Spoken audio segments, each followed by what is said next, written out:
Hello and welcome to another Xterra video where I work on my truck.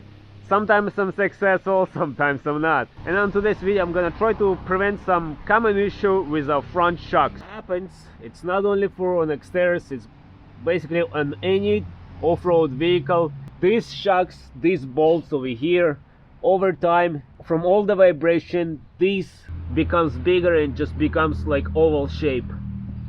Because the metal over here is not the thickest nor the strongest, just regular steel, and no matter how hard, how tight you tie it, over time it gets loose, or it just from the vibration it gets bigger.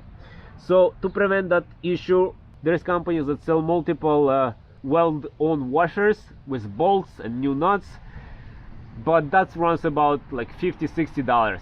But what I wanted and tried to do, I tried to find out the bolts and washers on my own, and I kind of did it, I think. What I did, I went online and I searched and I found the M14 bolts with a new, much bigger M14 nut and very thick, very strong steel washers. And this is for the comparison. This is kind of bolts that usually on the shocks, and because this part is not even over here, this part is much thinner, so from all the vibration it breaks that part over there. But my plan is to use these bolts. I actually got a whole bunch of them because I got them also for some of my friends. So my plan is to use these new bolts, new much heavier duty and bigger nuts. I think it's gonna hold better, and these thick washers, which I'm gonna try to weld it over there. So I know there is a little bit of a bigger gap over here than on the kits that been sold online. Even though this is all M14, unfortunately the gap over here is slightly bigger, but because this is a hard steel, I don't think it's gonna make these holes any bigger or anything, so this should be fine. Now another potential option is to get maybe 2 washers on each side. This is a 1/2 inch grade 8 washers as well. So if I was to weld 2 of them, that would be even amount, that would be about the same size as this. So I can even actually weld maybe 3 of them. But I don't know. I mean, there is still a little bit of a play. It's not like it's laser tight, so it's still gonna move, and it's still gonna move over here. So something to consider right now for me before I start welding it over there. So as you can see, guys, I'm slowly taking everything apart.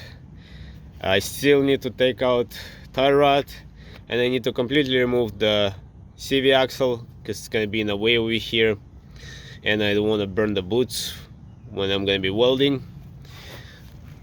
But as you can see, this side of the hole, it's already went bad. It's not a round hole anymore, it's a oval shape. That's kind of sad. The other side is still pretty good, but this side is already bad. Okay guys, as you can see, this side is completely disassembled. Just to weld these 2 things over here, it's a lot of work.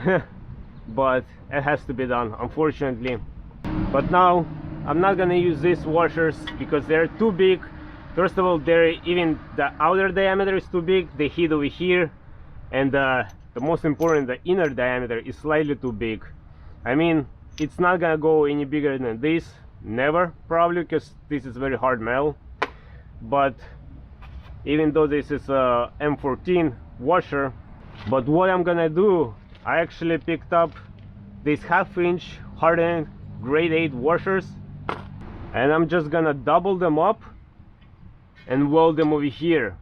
Gonna put them very even and weld them. They're not gonna go anywhere, and the thickness of 2 washers ends up to the same thickness of this washer, so in the end it's all good. So now I'm gonna prep the surface, clean it, sand this, then I'm gonna cover up everything over here as much as I possibly can. Then I'm gonna put 2 washers here, 2 washers here, put a bolt in between, and with a nut tighten it so it doesn't move, and I'm gonna start welding it. So now with the bolt in place, you can actually see this hole compared to this one, how much it got enlarged. So now I'm gonna just even this all out, make sure it's even, and then gonna start welding all of this. So wish me luck, guys. A few moments later. Everything is welded from both sides. Hopefully I didn't miss anything.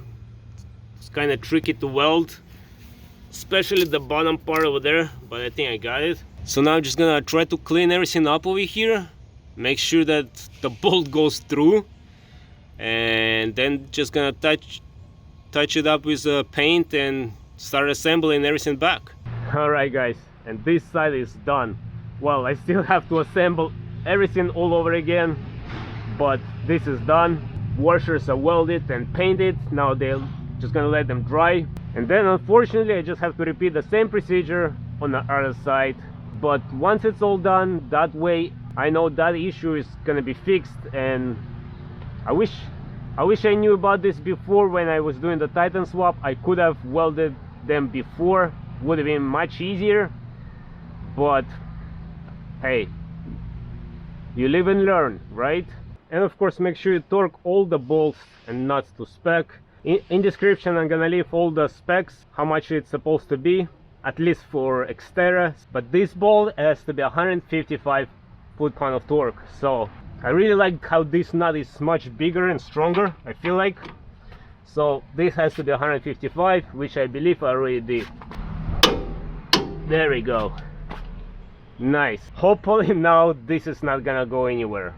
So I'm taking the second side apart, guys, and just to show you, this side got pretty bad as well. Wow, I did not expect that. So gonna continue taking everything apart and weld those two washers over here. So let me show you guys. You see how much play it has now over there, and that's not good at all. Alright guys, and this side is all welded on as well. Maybe not the best looking welds, but hopefully it should hold it.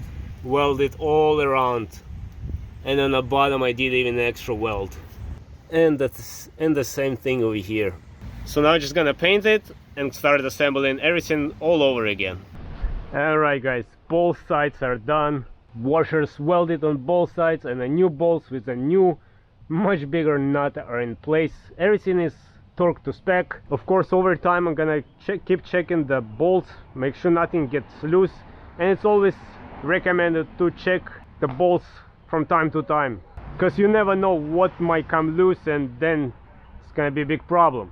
Now I know I put a double washer instead of single thick washer, but because I welded both of them and they stay in place even, I don't think that should matter. So I know I could have just bought the whole kit from Old Oaks of Road or somewhere else, but that was a little bit more expensive than I wanted.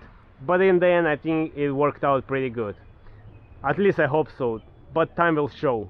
So all in all it took me about 1.5 hours per each side to take it apart, weld it, and put everything back together. So the whole job is between 3 to 4 hours for a single person, which is not bad for a weekend project. So now I just have to go ahead and test it, drive around on our bumpy roads in my area to hear if there is any bumps gonna be appearing. But hopefully nothing is gonna be bouncing anymore. So in the end, I don't know, did I save any money or not? I mean, the parts came out way cheaper, half of the price, and the labor is about the same. I still had to weld them, whether there was one washer or two washers, but in the end it all worked out. And those washers are grade 8 as well, so they're hard steel, not soft steel like the rest of the frame, so that should be good. So even if you don't drive off-road, but you drive somewhere on a bumpy roads, if roads are pretty bad in your area, I would recommend to check those bolts, pull them out to see what kind of situations you have over there, guys. And feel free to let me know if you have any issues with that or not, and what you guys did. So on this note, I hope you guys enjoyed this video. I hope you might find it helpful, and as always, until next time, everybody, bye.